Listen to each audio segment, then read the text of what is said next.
Welcome to On the Edge, brought to you by Elite Sales Edge with your host, Stephen Brown. In the series, Getting to Know Your CXOs, we'll be diving deep into conversations with various C-level executives. We'll explore the formidable challenges they encounter, the critical decisions they make, and the lessons that have left a lasting impact on them. Sit back and prepare to gain some insightful knowledge from the leaders who shape the business world.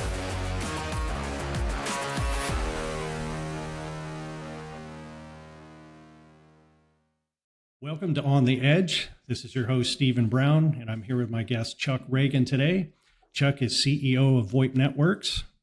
With more than 25 years of telecommunications experience, Chuck Reagan stands at the forefront of the fastest moving industry trend, cloud services.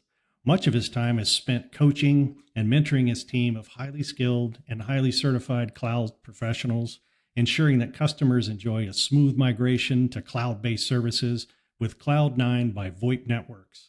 Under Chuck's visionary leadership, VoIP Networks was an early adopter in cloud-based disaster recovery and cloud telephony services for the mid-level to enterprise markets.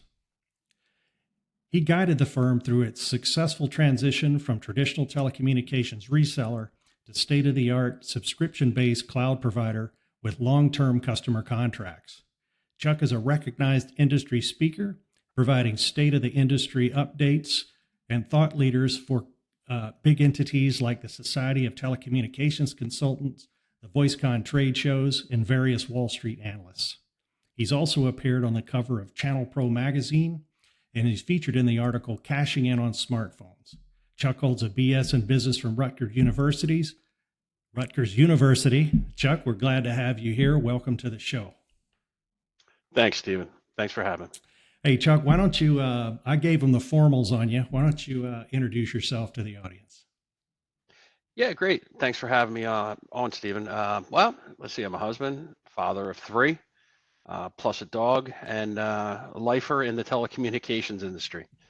You and I, as you know, go way back, and I've been doing this now. I'm going on 34 years in the telecommunications industry, and it started out just simply as a regional interconnect company, and now we've grown it to a global cloud computing company. Wow, that is awesome. Yeah, Chuck, we do go way back. It's been quite the journey. How many you've built how many companies down? And I think you've mentioned you've actually acquired some companies. Yeah, we've done a recent acquisition of Wesley Clover Solutions to expand our finance division and bring on some talent from Wesley Clover. But we're serial company starters at VoIP Networks. We're serial company starters. We really have been chasing that elusive hockey stick revenue, up and to the right. Yep. And when it was you and I started out, we were selling telephone systems and voicemail and slinging dial tone, and it was as good as your last sale.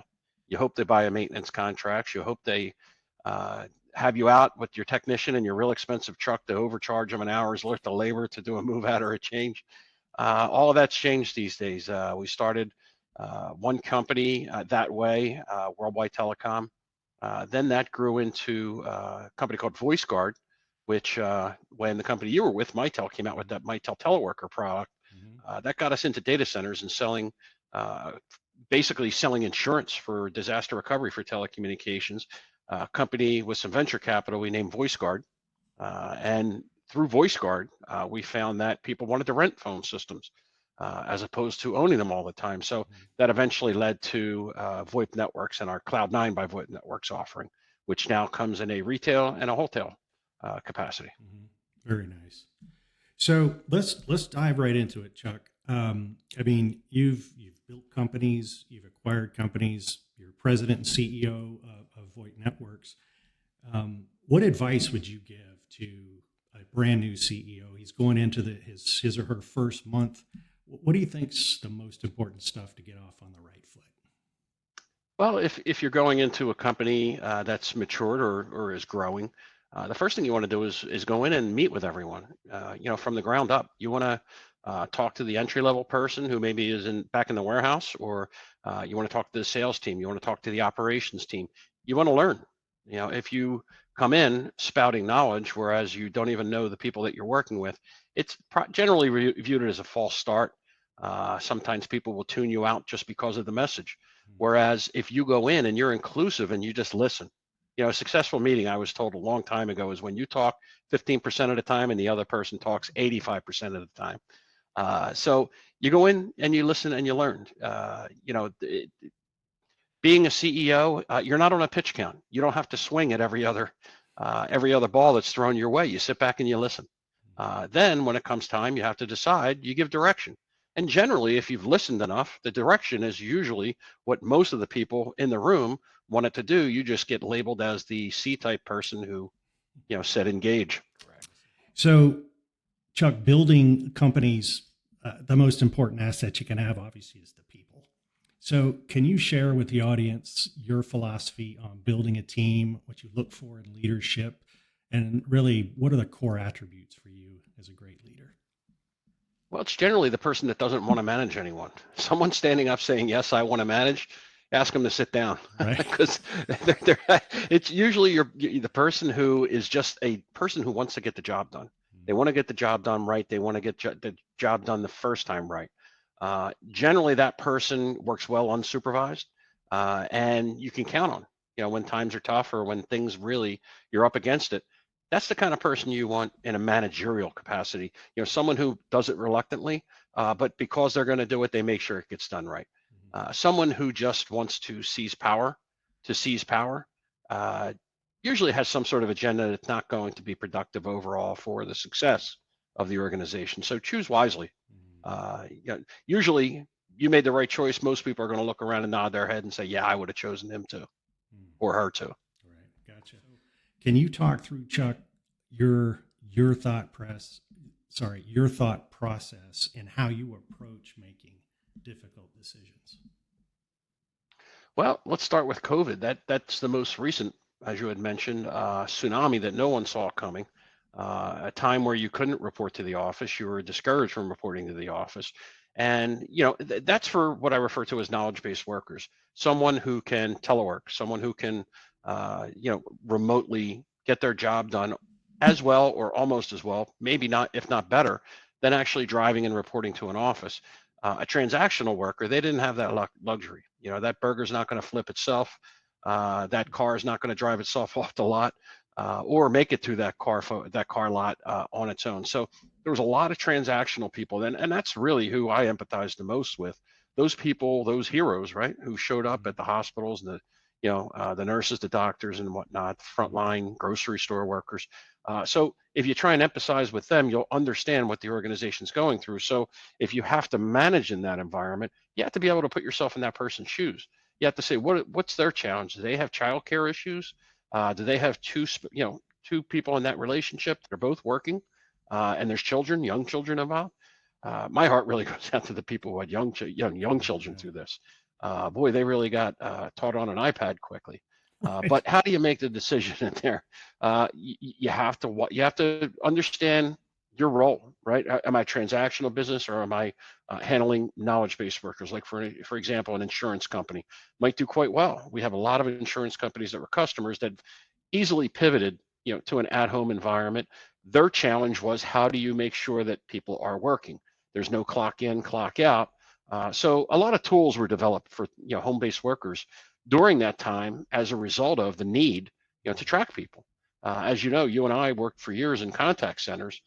To where agents are logging in and logging out, or clocking in, clocking out, and that's the easy one. But what about the people who maybe were, as I call them, cube dwellers?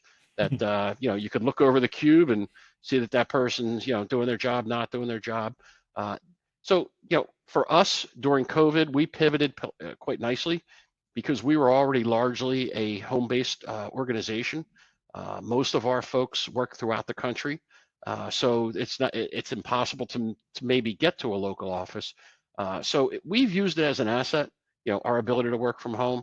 The managing from home, as you mentioned, that's a different skill set altogether. And that takes a steady hand and understanding, what your workers are going through, and listening to them. That's great. So here's a topic that I think is just top of mind for everybody. AI. It's exciting on one hand, and it's kind of like makes your eyebrows go up on the other, but it's going to impact business big time one way or another. As a CEO, I could imagine you've got a pretty healthy opinion on this. I'd love to hear what you think about AI and how it's going to impact business and people's lives, frankly. Well, it's funny. It's just the next thing, in my opinion. It's going to be, it's first of all, it's going to need to be regulated. Even the people who are creating AI are raising their hands and say, this needs to be regulated, which typically people early on in a developmental stage don't say, come regulate me, right? Right. This stuff is so scary sometimes that you don't know who you're talking to. You don't know what you're talking to. Mm-hmm. It's really the beginning of what's real and what's not real. Mm-hmm. We've seen different glimpses of it in the past in different forms, but some of the things I've seen as recently as last week, Tyler Perry, the director, said he was going to invest 800 million, I think, Mm-hmm. down in the Atlanta area. I think Yeah. where you're at on a studio. Yeah. And when he saw the latest AI, just by talking to an AI interface and saying, build me this sort of background with cheetahs running through and he was blown away. He says, why would I invest this much money in a soundstage when I know that over there I can do it for no cost? Now he's an advocate of saying, look, let's regulate it and save the jobs associated with his industry. But that's the real fear, right? Is the Skynet, from Right. the Skynet Terminator thing? Is this just the beginning? And then the machines learned, and then they got smart. Well, today's applications are quite practical for us in our industry. We're now dealing with people's websites. That chatbot that comes up when you're saying, "Hi, may I help you?" We have our AI interfaces, basically, screen scraping their website and garnering the knowledge. Like, we have a lot of universities, and the universities, for example, we'll have the AI chatbot study their website, and it happens in seconds, and it's answering general questions. What kind of GPA do I need? And you can have an AI interface tell you, what you need to do on your SATs, if anything, or what kind of grade point average do you have? What kind of support can I expect by way of scholarship or grant money? Those are things that used to go into the university contact center. They're investing money to say, hey, if I can get a majority of our most frequently asked questions, today's generation, those students who are looking to go to college in their late teens or early 20s, they're going to use a mobile phone. And they're not going to want to pick up and call somebody. I don't think they know how to hold the phone up to their ear, quite frankly. I think it only stays out here in front of them. So unless they're on a speakerphone, you're probably going to want to do a chatbot with them. And think about it. That's going to save that university a lot of money. That student's going to get, or the parent's going to get the information they need right away. But on the flip side, I'm also seeing a lot of rushing into AI for what I call AI FOMO, fear of missing out. A lot of people say we have to implement AI, and I'm like, slow down. Why? What is it you're going to do with it? Because one example I saw, I think it was Air Canada. Just last week, I read that a person off of the AI chatbot asked about a bereavement fare, and the chatbot went in and said, if you apply within 9 days, we'll refund your fare with proper, acknowledgement that it was for indeed this reason. And the airline said, well, that's not our policy. We didn't agree to that. And they actually went to court. Now, Air Canada was dumb enough to only offer them $100 to go away, towards a free ticket. And that even made that person more mad. Guess what? He took them to small claims court and won. They said, that's an extension of your organization. Sure. So that's AI is now making financial decisions, in this example, for Air Canada, and however many other people might have caught that loophole. And lo and behold, I went and looked on it the next day. It's shut down right now. I'm sure it's under maintenance. I bet. Because it costs them money. So a healthy fear of missing out isn't the worst thing. Yeah, that just I can see where companies would want to get out on their front foot, because I think it's that old adage of walk before you run type of thing. Right. And then let's figure out if this technology, we know it's going to be relevant, but let's just figure out how first. I know personally, I read a lot and I like to write a lot, but I found I literally get into conversations with ChatGPT when I'm writing an article. Now, it's taken that process from normally it would take you about, maybe a week or two to really get the thing where you really want it, because you come back to it, you start, you stop, and all this. Nowadays, you just say, look, I want to put together a detailed article about these 4 topics, and then it'll spit out an outline or Yeah, something. broad strokes become very detailed. Yeah, and then you just keep going back and forth with it, almost like a person. Well, what do you think Right. about this? And then you get a really good piece of content. It takes an hour. It's Right. fantastic. One of the things that's always fascinated me, and I mean, I'm a brand new entrepreneur, so I'm kind of in that scared, excited phase, and you've It never leaves. That never leaves. Yeah. You don't cure that. You just manage it. Awesome. Good to know. But it's I've always admired folks that have done this. They step out, they take the risk, and they do that. So you've built several companies, over the years. We talked earlier about you've acquired some, but I mean, let's get into that emotional side of it a little bit. Let's talk about where the inspiration come from. What did that feel like, and how did you get to that decision? Well, for example, like in our current world, we're in a cloud services environment, which required a significant investment about 14 years ago. Very significant, like life-altering investment, and that really, that's because the cloud services at the time that were just emerging were with the large carriers, the Verizons, the AT&Ts, and they were of the mindset, we're going to own the customer, we're going to pay you a commission, which in essence, you become an agent. They now are the holder of your client, and if the client has a bad experience, they're not coming back to you. They're never coming back to you. They're going to let you know it. If they have a great experience, best case, you still collect that revenue from that partnership. But what I saw at the time was I'm not willing to trade my customer base for somebody else's experience and then a small portion of the pie. So we said, if we're going to do this cloud business, if we're going to invest in data centers, in equipment, services that scared the life out of us. Quite frankly, because when you consider the importance with some of the customers we have suicide hotlines, we have hospitals, we have municipalities, we have a lot of very, very mission critical applications. So the fear that you mentioned, the fear of losing money, the fear of not being successful, the fear of having somebody else take your customer is what motivated me every day to get up and try again and to do better. And then, it's like Warren Buffett's book, The Snowball. You start out with a snowball at the top of the hill and it rolls down and it collects more snow. And pretty soon the snowball starts to grow. And, for us, luckily, it was and is a success and we just hope to keep growing it. Awesome. Yeah, it's, I appreciate you sharing that with us, Chuck. That's, I'm sure looking back, I'm sure there's a lot of fond memories, but I can only imagine being in that seat. Because it's one thing to, for somebody on the outside to look at it, but man, if you can really put yourself into that, like I'm about to make a decision that is life altering, not only for me, but for the people that are around me. That's a big risk. I'm so glad it worked It is, and it was, but you know what? Fear is an incredible motivator. It says get up, get out of bed, or you're not going to bed yet. You got to finish these 2 proposals and have them ready for the morning. Look, that's what an entrepreneur is going to do. That's someone who is in a C-suite. That person has to.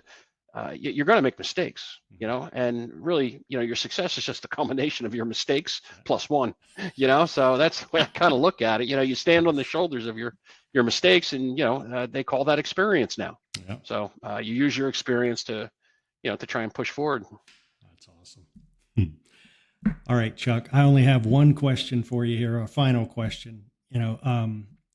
So today with the internet, and this has been this way probably, for quite some time now, it's really democratized information, we'll call it. But what advice would you have for today's sales professionals wanting to engage with the C-level folks? I mean, I have my own opinions on this, but I would love to hear it from a C-level. Well, my first boss, when I started out in sales, put a phone book on my desk and said, start with the A's. Just start cold calling. Because you think about it, at the time, we were selling business phone systems, for example, and how do you really know if somebody needs a business phone system? You don't. So, that was the worst coaching experience of my sales career. So I was forced to go out and network. The only way I'm going to find out the products and services that I was selling is somebody else is going to have to give me a lead. Mhm. Someone else, we didn't have the money to market ourselves.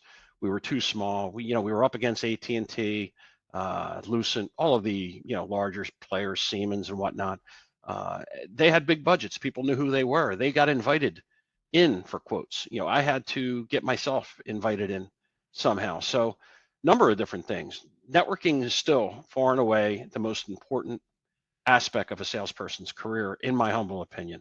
Mhm. If you're constantly trying to help someone else do their job, your job will take care of itself, because that person's A, usually won't forget it, and B, is looking to probably find what's good for Chuck. So if I'm constantly going to a lead networking group, I was always not the person looking for leads. I was giving what I call reverse leads. Mhm. Hey, I have these 5 customers, and here's the needs that they have. One needs an IT manager, one needs this, one needs that. Well, some guy in that group's a recruiter. Mhm. Says, you have somebody that needs an IT manager, let's talk. Nice. The other guy, or other gal might be saying, hey, you know what? I'm a realtor. And you just mentioned you have, 2 people relocating into the area. Can I talk to them about, who I can show them around, maybe get a sale out of it. So reverse leads are, for me, is what is the asset that I have that I can put forth to the networking group, and then be willing to share it to some extent by way of an introduction. Because when you do that, you're extending your reputation. So you have to check the people in your lead networking group and make sure that there's somebody that you would want doing business with your client base, right? Yeah. The second thing is there was no internet when I started. I didn't know anything about a company unless I went to the library and looked at their annual report if they were public, Mhm. or stood outside their building and maybe tried to understand what was going on the other side of that door. So today's sales reps have a lot more tools, Mhm. to be able to link in with somebody. Mhm. And if you do link in, please don't send them a sales pitch 10 seconds Yeah. later, because I I have so many LinkedIn requests, and then it's, hi, nice to meet you. I'd like to network. And then it's, would you like a widget? And I'm like, Right. that's a delete right there. Yeah. I really Yeah. don't have time for that. So if you're going to be in a lead networking group, if you're going to network with something, bring something to the table. Mhm. Try and find out what they need, Yeah. and learn about that company. A lot of times I had a very hard time understanding, what ABC vacuum company did. Did they make vacuum? No, they made vacuum tubes that went into industrial. So, you have those resources in websites. Understand and be able to, if you're in a meeting with a C-level person, you're even an entry level, gate holder, uh, you just basically tell them what their website says. Hey, I saw that you did this for ABC company, and that was the biggest project that you guys have done. People just love to hear, about themselves. They love to hear that other people are understanding Mhm. what they do. And lastly, I think we talked about this earlier, was, write them a note. Mhm. Don't send them an email. They get a million emails, and it's, Right. we all get a million emails from people we don't know. That's why there's spam filters and junk emails. Mhm.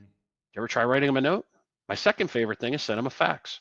Have you ever known, and faxes aren't as popular as they once were, but did you ever know somebody to not deliver a fax? If you walk up to a fax machine and there's a fax sitting in there, someone will spend half their morning trying to find Stephen Brown and say, Stephen, I found your fax. Chuck, thank you so much for your time. It's been my great pleasure to know you. I've learned a ton from you, and I really appreciate you giving me your time and sharing your time with the audience out there today. So, for the audience out there, regardless of where you are, if your business is in need of a contact center, or you need a company to come in and help you take a look at your existing implementation, there's nobody better than VoIP Networks. So give Chuck Reagan and his team a call over there at VoIP Networks. Thanks, Stephen. I really appreciate your time. And also, to someone who's viewing this maybe for the first time and considering Stephen's services, no one I could recommend higher to motivate a sales team or to take your organization to the next level. Best wishes, Stephen. Thank you, Chuck. I appreciate it. Have a great day. You too.